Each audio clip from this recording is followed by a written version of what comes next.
නබිතුමාගේ හිත උණු වෙලා පල්ලියට යන ගමන නවත්තලා දරුවා උස්සන් ගිහිල්ලා තමන්ගේ භාර්යාවට බිරිඳට කතා කරමින් අලුත් නෑදෑයෙක් දුවෙක් පුතෙක් අපිට ලැබිලා තියෙනවා කියලා බාර දුම් බව ඉතිහාසයේ තියෙනවා. මේක කියන්නේ අසන්ත පුතා අර සතුට බෙදාගත් ආකාරය. දැන් අපි අවුරුදු දවසට දකින්නෝනේ හම්බුනේ. රුපියල් 10ක් දෙනවා, රුපියල් 50ක් දීලා යනවා. ඒ 50න් 10න් සැනසීමක් ඇති වෙන්නේ නැහැ. ඒ දරුව සැනසෙන්නේ නැහැ. මේක තාත්තා කෙනෙක් හම්බුණා වගේ.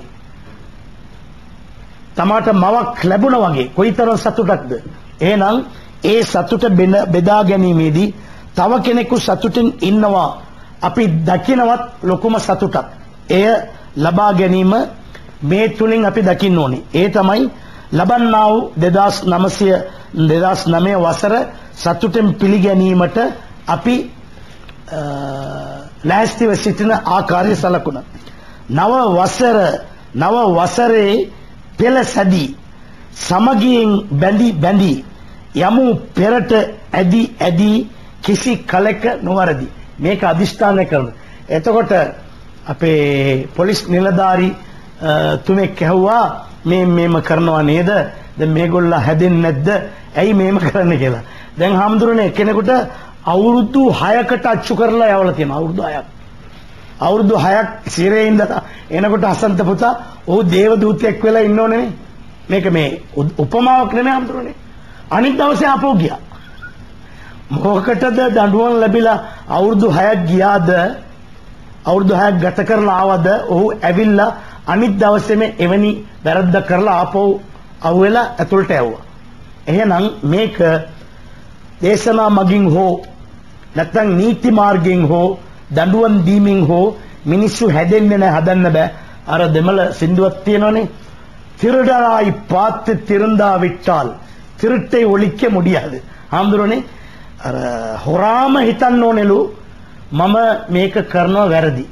දැන් කාලේ හාමුදුරනේ දෙයියන්ගේ සම්පත් පවා කනවනේ. දේව සම්පත් පවා බය නැතුව ඒව කනවා.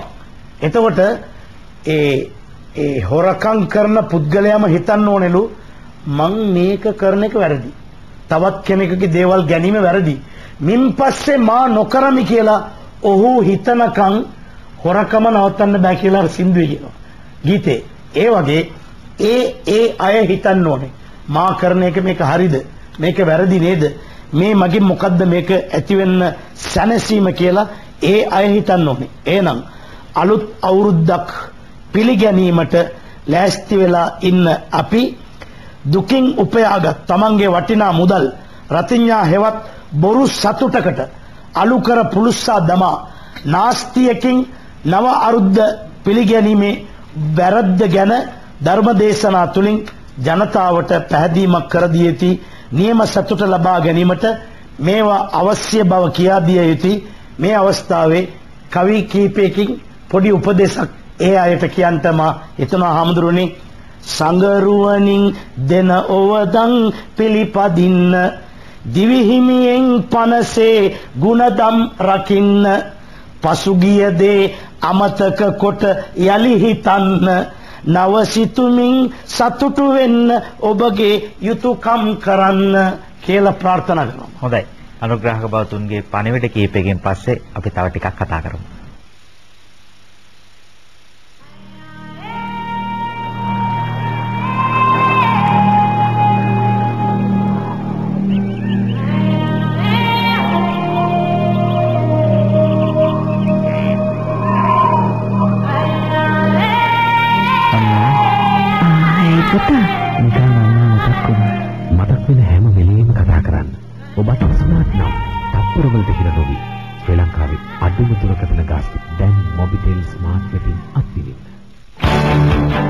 අසමසම පොලියක් ලබා දෙන තුන් බැදෑරුම් ඉතුරුම් බලම. අවම තැන්පතු මුදල් රුපියල් 15000යි. රාජ්‍ය බැංකුවක සුරක්ෂිත භාවය සඳහා රාජ්‍ය උපසා ආයෝජන බැංකුවේ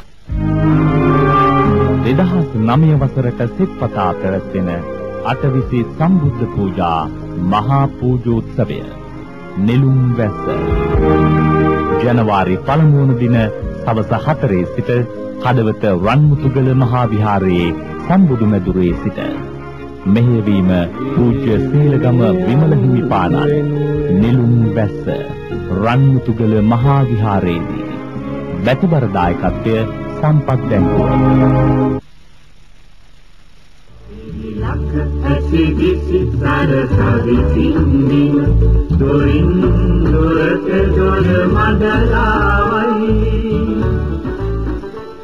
අප නැවතත් දොරමඩලාව සමග අලුත් අවුරුද්දට පෙරවදනක් හැටියට අලුත් වීම සහ වෙනස් වීම ගැන අප කතා කරමින් සිටි. අවුරුද්දක් ගත වෙලා අලුත් අවුරුද්දක් උදා වන දවසේ අපි කරන දේවල් මොනවද?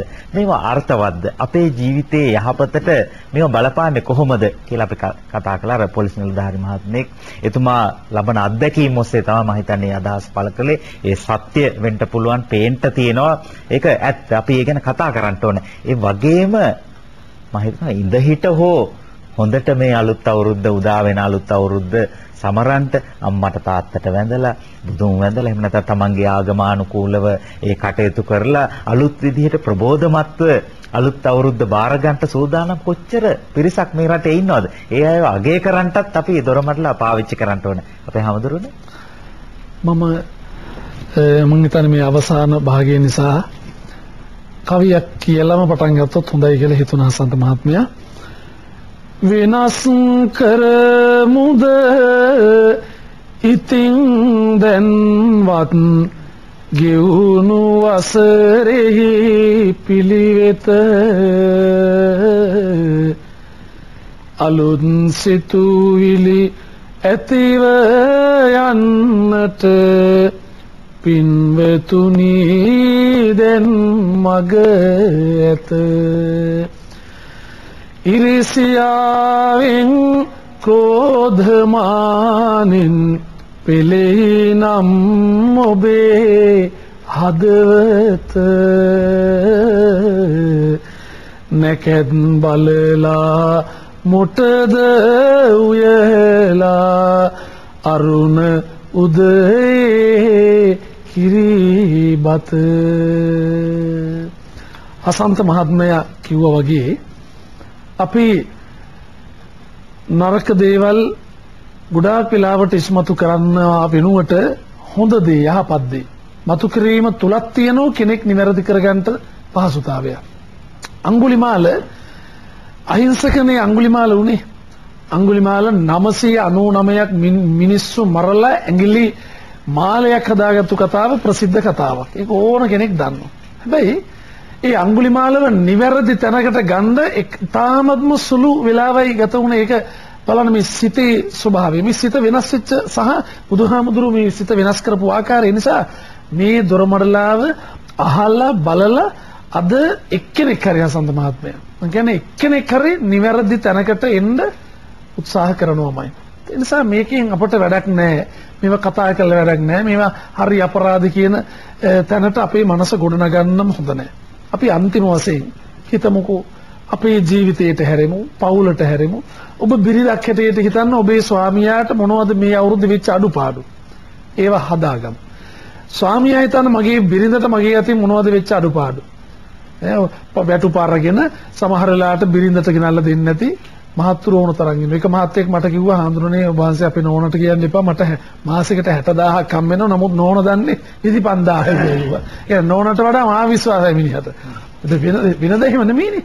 වෙනද 60000 හම් වුණොත් බිරිඳටනේ 60000ම ගෙනත් දෙන්නේ. දැන් ඉන්න මහත්තුරු මේ කියන්නේ මේ හොර මිනිස්සු ඉන්නවා. හොර කාන්තාව වගේ හොර මිනිස්සුත් ඉන්නවා. චෝර බරියා කියනවා වගේ.